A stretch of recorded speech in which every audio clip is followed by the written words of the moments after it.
Hey Psych2Goers, welcome back to our channel. It's your outpour of love and support that drives this channel's mission to spread awareness about mental health and psychology. You help us make psychology and mental health more accessible to everyone, so thanks for that. Now, let's begin the video. Do you sense your mental health is declining? Are you not feeling as cheery or motivated as you once were? Well, guess what? You've come to the right place. We at Psych2Go are about to give you 4 valuable tips to help you improve your mental health to be the best it can be. We're in this together. Number 1, make yourself a priority. Are you often too busy or too tired to relax and do something you actually enjoy? You may be studying or working too hard, or perhaps you don't stop and take notice of what your body needs. Have you had a calm moment to simply breathe and wind down? Did you eat too little today? Did you get enough water? You didn't, did you? You sneaky little Psych2Goer. You may not care about yourself enough to get a good 8 glasses a day, but we here at Psych2Go, we care about you. Neglecting self-care is detrimental to our mental health. Research has shown that what we eat affects not only our mood, but how we think as well. And if you don't eat enough, odds are you aren't gonna feel great. Exercise and enough sleep are also vital to our health. So if you're watching this late at night on your phone, hear these tips and then call it a night. Your mental health will thank you tomorrow, I promise. Number 2, create positive thoughts. Are you aware of your thoughts? You may say, of course I know what I'm thinking, but less often do we actually stop to consider what it is we're thinking, what we're saying to ourselves, and if it's something we'd say to others. Think about it. Are your thoughts more often positive or negative? According to a new 2020 study from psychologists at Queen's University, published in the journal Nature Communications, the average human has around 6,200 thoughts per day.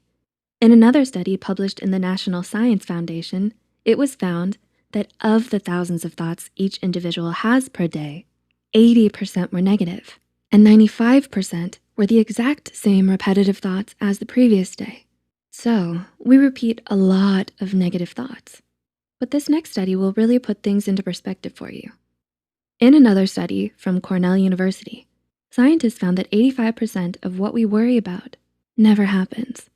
Not only that, 79% of the subjects found that either they could handle the difficulty better than they thought, or that the difficulty taught them a lesson they felt was worth it. So this is my advice to you. Stop, breathe, and think about what you're thinking about. Is it positive? Is it healthy? More importantly, is it something you would say to a friend who is worried too and looking for comfort? It's always best to treat ourselves like our best friend. Be there to comfort yourself with positive thoughts. And when in doubt with a worry, try to ask yourself, is this worry productive? Am I making this more difficult than it has to be? Number 3, say what you feel. Guess what? There's a writer here inside your screen, and she's writing to tell you it's late and she's tired. But she's feeling better now, and she wanted me to let you know. She's keying you into a little psychology secret. Expressing how you feel makes you feel better. A brain imaging study by psychologists at UCLA revealed that verbalizing our feelings makes our sadness, anger, and pain less intense. When we see a photograph of a fearful or angry face, we have increased activity in a region of our brain called the amygdala. This serves as a warning of danger in our brain. In the study, researchers used functional magnetic resonance imaging to study subjects' brain activity. Researchers had 30 subjects view photos of individuals making different emotional expressions. Below each photo were the words angry or fearful. Subjects then had to choose which word to assign to each face. Some subjects were instead given 2 names below the photo, Harry and Sally, and had to assign gender-appropriate names to the photos. Researchers found a decreased response in the amygdala when the words angry and fearful were expressed by assigning them. They did not see the reduction in the amygdala response when using the words Harry and Sally, meaning if you put your feelings into words, you feel better. While the amygdala was less active when subjects labeled a feeling, the right ventrolateral prefrontal cortex was more active. And it makes sense why this region of the brain has been associated with thinking in words about emotional experiences. So if you want to better your mental health, try talking to a friend or psychologist about your feelings, or write them in a journal. Just the act of writing in words about how you feel can have positive and powerful effects. Number 4, be compassionate to others.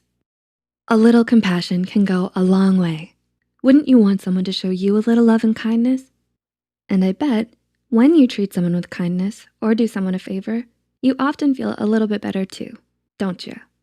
Well, there's research to support this. According to research from psychologists Ed Diener and Martin Seligman, altruism can lead to improved mental and physical health, as well as speed up recovery from disease. And brain imaging research from Naomi Eisenberger at UCLA has found that providing support for others may have unique positive effects on key brain areas involved in stress and reward responses. So if research shows that a little compassion and support can predict decreased stress response in the brain and improve mental health, what are you waiting for? Odds are you've been considering helping out others in some way. Now's your chance. Reach out to a family member or old friend who could use some support. Donate to a charity or volunteer with an organization you care about. I'm sure they'd love the support as much as you. After all, what a better way to lift yourself up than to lift someone else's spirits up in the process. So, will you use these tips? Did you find them helpful? Are you going to drink more water,